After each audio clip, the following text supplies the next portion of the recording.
seventh number poem from section second. Name of our poem is She Walks in Beauty. It is written by George Gordon Byron and simply called Lord Byron. First, we want to learn icebreaker activities from our syllabus. On first activity is that while judging any person, you consider certain aspects. Complete the diagram after carefully thinking what aspects you would consider.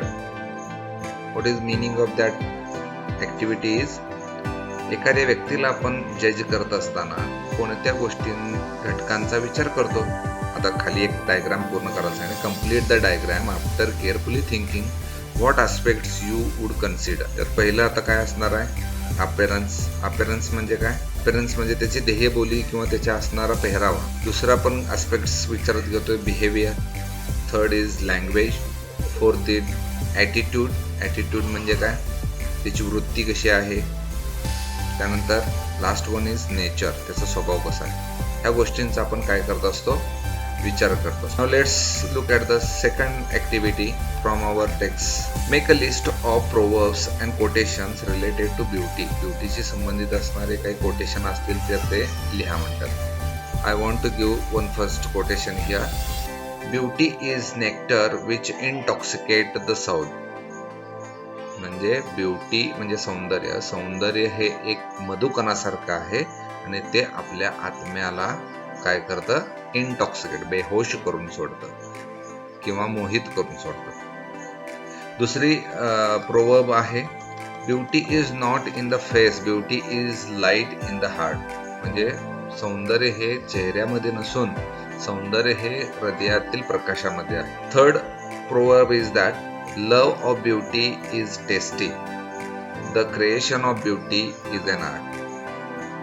म्हणजे love of beauty is tasty म्हणजे काय की प्रेमाचे जे सौंदर्य आहे त्याचं अतिशय स्वादिष्ट आहे, डिलिशियस आहे. The creation of beauty is an art. आणि क्रिएशन करणं म्हणजे सौंदर्याची निर्मिती करणं हे एक कला आहे. प्रोवर्ब आहे beauty is the promise of happiness. Beauty सौंदर्य हे एक दिलेलं वचन आहे आनंदी करण्याचं. Beauty lies in the eyes of the beholder. सौंदर्य कुणाच्या डोळ्यात राहतं, जे त्याची काळजी करतात, ज्याचे जे सन्मान खातात त्यांच्याकडे असते. Real beauty is to be true to oneself. आणि खरी सौंदर्य आहे किंवा खरं सौंदर्य आहे ते त्याच्यामध्येच आहे ज्याच्यामध्ये जे आहे असं स्वीकार करणं. पुढचा beauty is the shadow of God on the universe. Beauty म्हणजेच सौंदर्य म्हणजेच एक देवाची सावली आहे ही मिळालेली आपल्याला युनिवर्समध्ये. Now let's look at the third activity from ice breaker. Discuss your impressions about someone's personality and say what you like the most and why. एखाद्या व्यक्तीतील किंवा व्यक्तिमत्वातील कोणते गोष्टी तुम्हाला इम्प्रेस करतात, आकर्षित करतात त्यांची यादी करा म्हटलेलं आहे. आणि का, तर I will say that I would like the following impressions of my friends personality. म्हणजे माझ्या मित्राच्या पर्सनॅलिटीमधले मला हे गुण आवडतात. एक म्हणजे ट्रस्ट वर्दीनेस, विश्वासार्हता. दुसरा आहे अट्रॅक्टिव्ह पर्सनॅलिटी. त्याची दिसणारी जी पर्सनॅलिटी आहे, व्यक्तिमत्व अट्रॅक्टिव्ह आहे त्यामुळे मग त्याच्यावर हे करतो मी, अट्रॅक्ट होतो. दुसरा इंटेलिजन्स, त्याची बुद्धिमत्ता असेल. वॉर्मथ, दुसऱ्याबद्दलचा ओलावा असेल, प्रेम असेल, जिव्हाळ्याचा. सोशिएबल, तो समाजशील आहे. हेल्दी आहे म्हणजे आरोग्य संपन्न आहे, शारीरिक तंदुरुस्त आहे. ह्या गोष्टी मला त्याच्या काय करतात, अट्रॅक्ट करतात. All these are the impressions of my friends personality but I like his truthworthiness. Today the world is full of cheaters and deceivers. जगामध्ये आता फसवेगिरी करणाऱ्यांची संख्या भरलेली आहे, full of. Most of the time people are busy in some kind of conspiracy. आणि जास्तीत जास्त काही लोक कशामध्ये बिझी असतात, तर फ्रॉड करण्यामध्ये, कन्स्पिरसी करण्यामध्ये, दुसऱ्याला फसवण्यामध्ये. गेटिंग ट्रस्ट वर्दी पीपल इज व्हेरी हार्ड. म्हणजे आपल्याला विश्वासार्ह असणारे काही लोक गाठ पडणं, भेटणं हे थोडी दुर्मिळच गोष्ट झालेली आहे, कठीण गोष्ट झालेली आहे. But my friend is so trustworthy that in any situation he will never think of cheating or deceiving, and he has proved it so many times. मला माझा मित्र का आवडतो तर तो त्याच्याकडे ट्रस्टवर्दीनेस आहे आणि त्यानं अनेक वेळा काय केलेलं आहे हे सिद्ध करून दाखवलेलं आहे. So now let's look at the features of our poem. She walks in beauty means what is the poem? The major theme of the poem is beauty and harmony of mind and body. म्हणजे ही कविता शरीर आणि मन यांचा मिलाप असणारे त्याचं सौंदर्य दाखवणारी कविता आहे. There are 3 stanzas of 6 lines each. 3 stanza आहेत, प्रत्येक स्टांजामध्ये 6 ओळी आहेत. It is a musical lyric आणि एक संगीत लयबद्ध असणारी ही कविता आहे. It is a love poem, ही एक प्रेम कविता आहे. It is a romantic poem, ही रोमांचक निर्माण करणारी, रोमहर्षक असं निर्माण करणारी एक romantic poem. Okay friends, now let's look about our poet George Gordon Byron. He was born in 1788 and died in 1824. He known simply as Lord Byron, was a famous English romantic poet and also a satirist. He attended a number of schools, including the famous public school Harrow, and then went to Trinity College, Cambridge. At the age of 21, he started a tour of Europe and the Orient, after which he composed a Childe Harold's Pilgrimage, which made him immensely popular in England. She Walks in Beauty is a short lyrical poem celebrating female beauty. The poet describes an unnamed woman who is exceptionally striking. The poet describes not only her external appearance but also her inner goodness, which makes her so captivatingly attractive. Byron compares her to the night sky, describing her serene and perfect beauty. Although the poet is generally thought to be a love poem, the poet never actually declares his love for this lady. Okay, now let's study about the first stanza of our poem. First, I want to read all 3 stanzas line by line loudly, then I will explain line by line.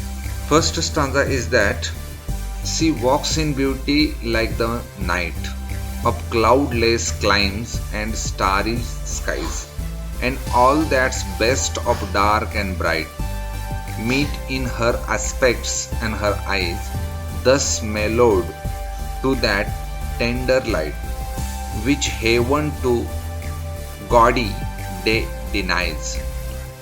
One shade the more, one ray the less, had half impaired the nameless grace which waves in very raven trees, or softly lightens over her face, where thoughts serenely sweet express how pure, how dear their dwelling place.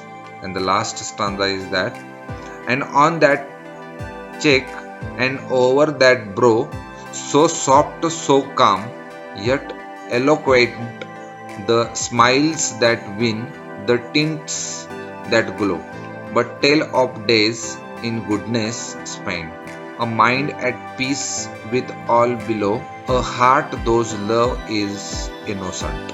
Okay, in the first stanza, poet describes the beauty of the anonymous lady with the help of 2 opposing forces, darkness and light.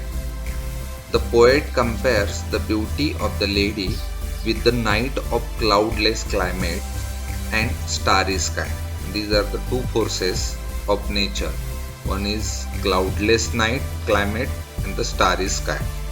The use of simile brightens the combination of best aspects of the day and light. Bright and dark color have been harmoniously combined in her eyes and aspects to make her pleasant in appearance.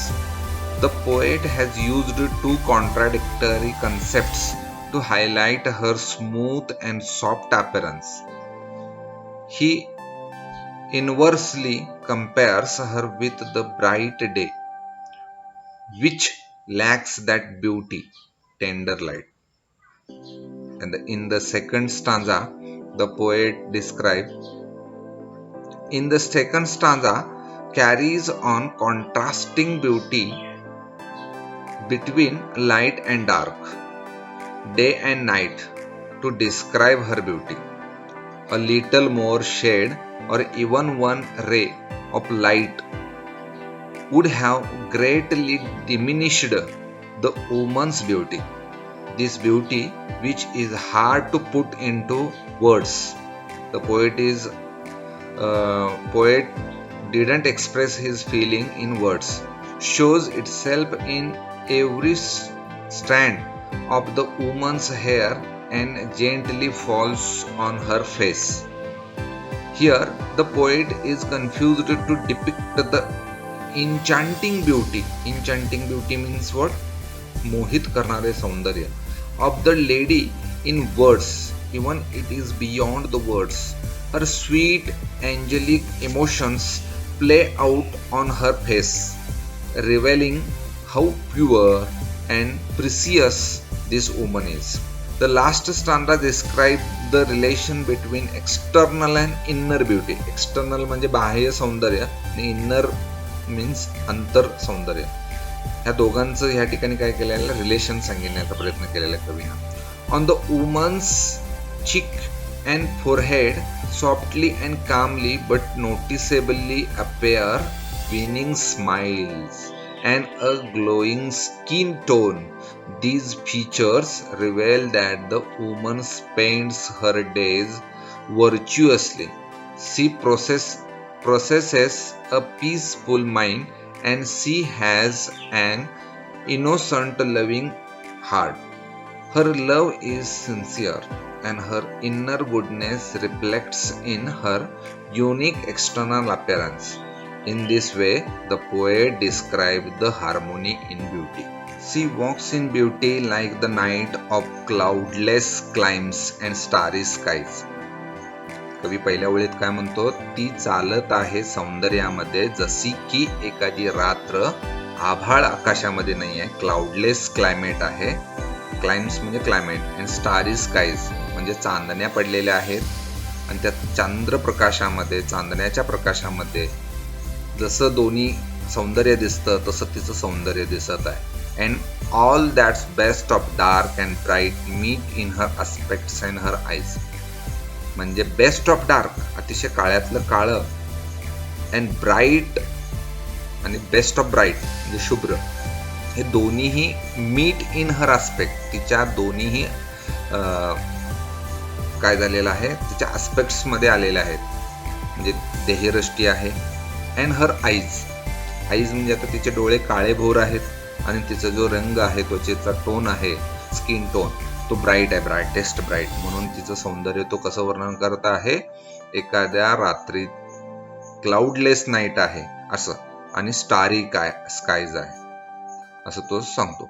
पुढच्या ओळीमध्ये कवी काय म्हणतो, meet in her aspects and her eyes thus mellowed to that tender light which heaven to gaudy day denies. Mellowed होणे means what? मेलोड म्हणजे made smooth and soft. जसं आपण melody है सॉफ्ट असं आपण म्हणतोय बघा. खुद खाओ खुद जान जाओ म्हणजे softness. Made smooth and soft means mellowed. Thus mellowed म्हणजे हे दोन्ही गोष्टींचं मेलोड झालेलं आहे. To that tender light which heaven to gaudy day denies. म्हणजे हेवन म्हणजे स्वर्ग. म्हणजे स्वर्ग सुख सुद्धा तो जो प्रकाश आहे तो एकत्र काय झालेला आहे, स्मूथनेस त्याच्या सौंदर्यामध्ये आलेला आहे. म्हणजे कवी एका अनोळखी स्त्रीचं वर्णन एखाद्या रात्री असणाऱ्या चांदण्या पडलेल्या आहेत, ढग नाही आहे आकाशामध्ये, काळोख आहे, अशामध्ये तो तिचं वर्णन करतो आणि तिचे डोळे आणि तिचे जे रंग, त्वचाचा रंग आहे ते तिथं वर्णन करतो. दुसऱ्या स्टांजामध्ये कवी काय घेतो, one shade the more, one ray the less, had half impaired the nameless grace.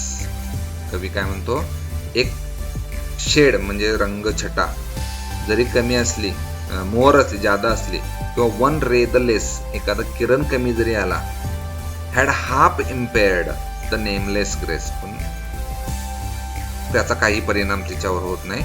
आणि तिचं जे ग्रेस आहे, तिचं जे सौंदर्य आहे, which waves in every raven tree. जसं रेवन म्हणजे एक डोम कावळा, आणि त्या डोम कावळाचा जो रंग आहे अतिशय डार्क ब्लॅक आहे, आणि तो डार्क ब्लॅक जो रंग आहे आणि शायनी आहे. डोम कावळा म्हणजे काय, तर आपल्या कावळ्याच्या क्रो फॅमिली मधला एक मेंबर आहे तो, आणि त्याचा जो फेदर्स असतात व्हेरी डार्क असतात. म्हणून काय म्हणलेलं आहे, raven trees or softly lighten over her face. आणि तिच्या म्हणजे ते केसांचं वर्णन तो करत आहे. Softly lighten over her face, तिचे जे केस आहेत काळेभोर, तिच्या चेहऱ्यावरून असं ती म्हणजे ती बट आलेली आहे असं तो म्हणते. Or softly lighten over her face where thoughts serenely sweet express. म्हणजे मला हे मांडण्यासाठी, हे सांगण्यासाठी माझ्याकडे शब्द नाही आहेत एक्सप्रेस करण्यासाठी असं तो म्हणतो. हाऊ प्युअर, कारण की तिचे जे सौंदर्य आहे ते अतिशय शुद्ध आहे. How clear their dwelling place, म्हणजे तिचं जे सौंदर्य आहे ते किती शुद्ध, किती प्रिय आहे, ते माझ्या शब्दामध्ये व्यक्त करण्यासाठी माझ्याकडे शब्द नाही. I don't have words to express my feelings about her beauty. आणि तिसऱ्या स्टांजामध्ये कवी काय म्हणतो, and on that cheek and over that bro.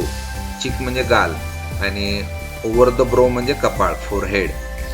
So soft, तिचे गाल आणि कपाळ कसं आहे, सॉफ्ट. सो काम, तिच्या चेहऱ्यावर शांतता आहे. म्हणजे जसं एखाद्या देवदेवतांच्या चेहऱ्यावर शांततेचे भाव दाखवलेले असतात बघा.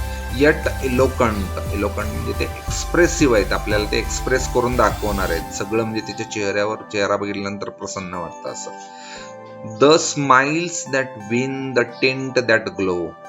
आणि तिचं फक्त जी स्माइल आहे, स्मित हास्य आहे, ते एखाद्याचं मन जिंकून घेईल असं आपल्याला वाटतं. Tint that glow. आणि ती जी छटा आहे, रंग छटा तिची, ती कशी आहे, ग्लो म्हणजे असे एकदम चकचकणारे आहे, लुकलुकणारे आहे असं तो. But tell of days in goodness spent. पण कवी काय म्हणतो, पण हे तिचं वरच्या अपेरन्स पेक्षा, तिच्या वरच्या रंग किंवा तिच्या चेहऱ्यांचं, केसांचा रंग सांगण्यापेक्षा, तिच्या सौंदर्यापेक्षा तिच्याकडे असणारा जो चांगुलपणा आहे, days in goodness spent, a mind at peace with all below. पण सगळ्यात महत्वाचं काय आहे, तिचं जे मन आहे, ते मन कसं आहे, तिच्या मनामध्ये अतिशय शांतता आहे, प्रेम आहे. With all below, a heart whose love is innocent. आणि तिच्या हृदयामध्ये जे प्रेम आहे, ते प्रेम सुद्धा कसं आहे, निष्पाप आहे. म्हणून ती मला खूप आवडते असं तो म्हणतो. म्हणजे तिचं बाहेरचं सौंदर्य आणि अंतर्मनातलं सौंदर्य, ह्या दोन्ही गोष्टीचा मिलाप कवी ह्या शेवटच्या स्टांजामध्ये करतो. Thank you very much for watching my video.